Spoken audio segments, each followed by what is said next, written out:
Good morning বন্ধুরা, কেমন আছো তোমরা? নিশ্চয়ই তোমরা খুব ভালো আছো। তো আমরাও ভালো আছি। তোমরা যারা যারা যেখান থেকেই দেখছো, তোমরা সবাই খুব ভালো থেকো, সুস্থ থেকো, ভগবানের কাছে এই প্রার্থনাই করি। তো এখন বাজে 6:30। সকাল সকালে উঠি না জানো, আজকে আমাকে উঠতে হয়েছে। তবে হ্যাঁ, মাঝে মাঝে বরের জন্য উঠতে হয়, ডিউটির তো ঠিক নেই, তাই মাঝে মাঝে উঠি। তো আজকেও আসেইনি এখনও, কালকে ডিউটি গেছে। সে আজ আস্তে আস্তে 12টা বাজবে। তো ছেলে আবার ওর স্যার আসবে বলে আমাকে তাড়াতাড়ি উঠতে হয়েছে, কারণ সকালে একটু টিফিনটা কি দেবো সেটাই ভাবছিলাম, চিন্তা করছিলাম যে কী দেবো তেমন কিছু ছিল না, ম্যাগিও ছিল না। আর ওটস খাই, ওটসেরও সেরকম কিছু ছিল না, শুধু প্লেন ওটস খাবে, এই জন্য ওটসও দিতে পারলাম না। তারপরে হঠাৎ মনে পড়লো ফ্রিজে 3টা ডিম আছে। তো ডিমের কি করি ভাবলাম, তারপর দেখছি একটু ময়দাও আছে প্যাকেটে সামান্য। তো ময়দাটা একটু, আর 2টো ডিম, আর তোমার লবণ আর জল দিয়ে মেখে নিলাম। তো বললাম ডিম পরোটা খেতে ভালোবাসে ও, আর অনেক দিন আমি পরোটা করে দিই না ওকে, কারণ আমরা যেহেতু আমার খাওয়া হবে না, তো আমি ওকেও দিই না। আর কেন দিই না, না বেশি তো অয়েলি জিনিস বা দিয়ে পরোটা যে ভালো না খেতে, মানে খাওয়া উচিত নয়, তাই দিতাম না আমিও জানো। তো আমার তো পরোটা মানে তেল, আটার জিনিস, দুধের জিনিস কিছুই খাওয়া হবে না। তো ওকেও দিচ্ছিলাম না, তাই যে না, শরীরটা যাতে ভালো থাকে এই জন্য ভয়ে ভয়ে। আর বর খেতে ভালোবাসে না এত ভাজাভুজো। তো ওকে ভাবলাম যে পরোটাই বানিয়ে দিই, ও বললো একটাই খাবে। তো একটাই বানিয়ে দিলাম, আর সস দিয়ে দিলাম, একটু মোটা করেই করে দিয়েছি, এপিট ওপিট করে। দেখলে তো হালকা তেলেই করেছি ফ্রাই প্যানে। তো বেশি টাইম লাগে না, খুব ইজি, আর খুব কম সময়ের মধ্যে এটা বানানো যায়। কারণ মেখে যদি আমি বেলে করতাম অনেক টাইম লাগতো। তো এটা একদম ঝটপট একটা ডিম পরোটা, ইজি, খেতেও কিন্তু খুব ভালো হয়। আর তো তোমরা এইভাবে খেয়ে দেখো, খুব ভালো লাগবে। তো ওকে দিতে চলে এলাম ছেলেকে, বললাম খেয়ে নে তাড়াতাড়ি। তো আমি বিছানাটা একটু টেনে দিই বলে বিছানাটা একটু টেনে দিলাম। আর ওয়েদারটা আজকে দেখো একদম মেঘলা। কয়েকদিন ধরে আমাদের কলকাতায় ভীষণ বৃষ্টি হচ্ছে, কিছুক্ষণ রোদ, আবার কিছুক্ষণ পর বৃষ্টি। একদম কাপড় চোপড় কিছুই শুকোচ্ছে না। এমনিতেই ফ্ল্যাট বাড়ি, আগে তবু একটু ছাদে ফাদে দিতাম, মানে যখন বৃষ্টিটা হতো না। আর এখন তো একদম ঘরের মধ্যে দিতে হচ্ছে, বলো না কি অবস্থা করে কাপড় শুকোচ্ছি ফ্যানের মধ্যে। আর তো কিছুক্ষণ পরে ওর স্যারও চলে এলো। তো আমি চা খাবো খাবো করছিলাম।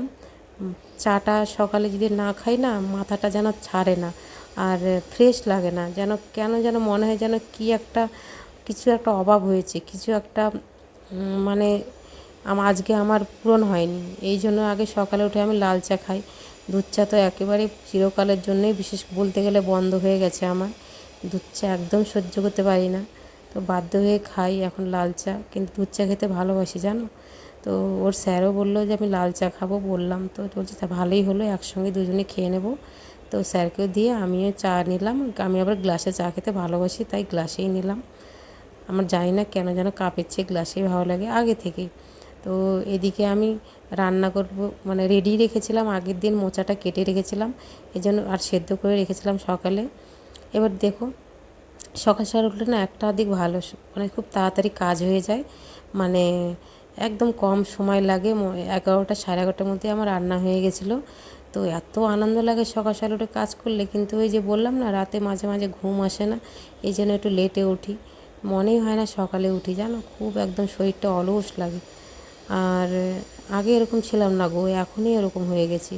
তো যাই হোক, মোচাটা রান্না করলাম, গোটা গরম মশলা ফোড়ন দিয়েছিলাম, আর আলুটা প্রথমে ভেজে নিলাম লবণ হলুদ দিয়ে, তারপরে সেদ্ধ করা মোচাটা দিয়ে দিলাম, তারপরে তোমার আদা বাটা আর জিরে গুঁড়ো দিয়ে নাড়াচাড়া করে সেদ্ধ একটু করার জন্য জল ঢেলে দিলাম। আর তারপরে সেদ্ধ হয়ে গেলে ততক্ষণে আমি ভাবলাম যে এদিকে আমি একটু তোমার আজকে সয়াবিনের বড়া করব। তো এদিকে আমি চলে এলাম, সেটাও রেডি করে নিচ্ছি। সয়াবিনটা সেদ্ধ করে নিয়েছিলাম, সেদ্ধ করে ওর মধ্যে পেঁয়াজ কুচি, লঙ্কা কুচি, স্বাদ মতো লবণ, হলুদ, আর একটা ডিম ছিল সেটা দিয়ে দিয়েছি বেসন দিয়ে। বাস, ছেলে একটু পকোড়া টকোড়া খেতে ভালোবাসে, তো সেই জন্য মানে সেটা করার জন্য আমি রেডি করি আগে, তারপরে খাওয়ার আগে আগে গরম গরম ভেজে নেব। তো ওইদিকে আমার এটা সেদ্ধ হয়ে গেছে বলে এটাও আমি মানে কষিয়ে নেব যতক্ষণ না মাখা মাখা হয়।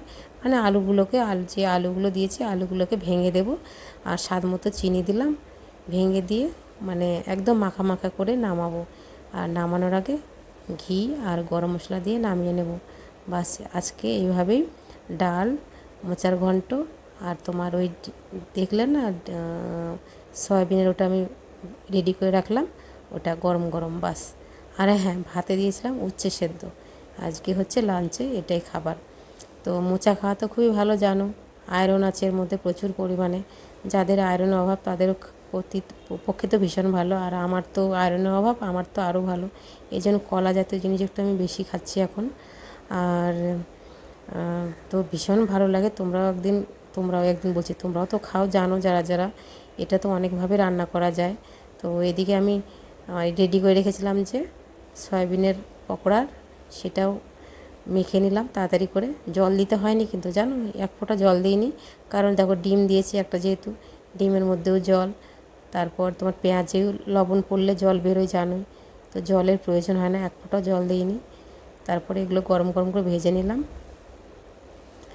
আমার ছেলেটা এত ভালোবাসে পকোড়া টাইপের জিনিস, মানে পেঁয়াজ পকোড়া হোক আর যে কোনো পকোড়া, তো ওর জন্যে আমাকে বানাতে হয়। তো চলো, প্রথমে ভেজে আগে আমার বাড়ির মেন মালিক যে আমার ছেলে, তাকে একটু দিয়ে আসি, ওকে খাইয়ে, ওকে টেস্ট করিয়ে যে কেমন হয়েছে। ফার্স্ট টেস্টটা ওকেই করাই। তো দেখো মচমচা করে ভেজে নিলাম গরম গরম ভাতে, বাস গরম গরম পকোড়া। তো আমার মুখে প্রথমে যাচ্ছিলো, তবে ভাবলাম যে না, আগে ছেলেটাকে দিই, তারপরে ছেলেকে দিতে চলে এলাম। বলছো আর বলো না। তো ও তো একদম আগে তাকিয়েই আছে। কেন বলো তো, ও ভাবে কি মা আমাকে এটা ওটা সবজিও অনেক কিছু খায় না, তো ও ভাবে যে আমাকে মা এটা ওটা দিয়ে কত কিছু বানিয়ে দিয়ে হয়তো খাওয়ায়। এই জন্য ও যে খাচ্ছে, কিছুতেই বলছে না কেমন হয়েছে, ভাবছে যে কী দিয়েছো। তো আমি বললাম যে আরে সয়াবিন পকোড়া। তারপর বিশেষ করে ওই যে বলছে কী দিয়েছো, আমি বললাম সয়াবিন পকোড়া। ও বিশ্বাসই করছিল না, তারপরে বললো যে হ্যাঁ ভালোই হয়েছে। তো বন্ধুরা, আজ এই পর্যন্তই। ভিডিওটা যদি ভালো লাগে প্লিজ লাইক করো, সাবস্ক্রাইব করো, আর আমার পাশে থেকো। আর তোমরা সবাই খুব ভালো থেকো, সুস্থ থেকো।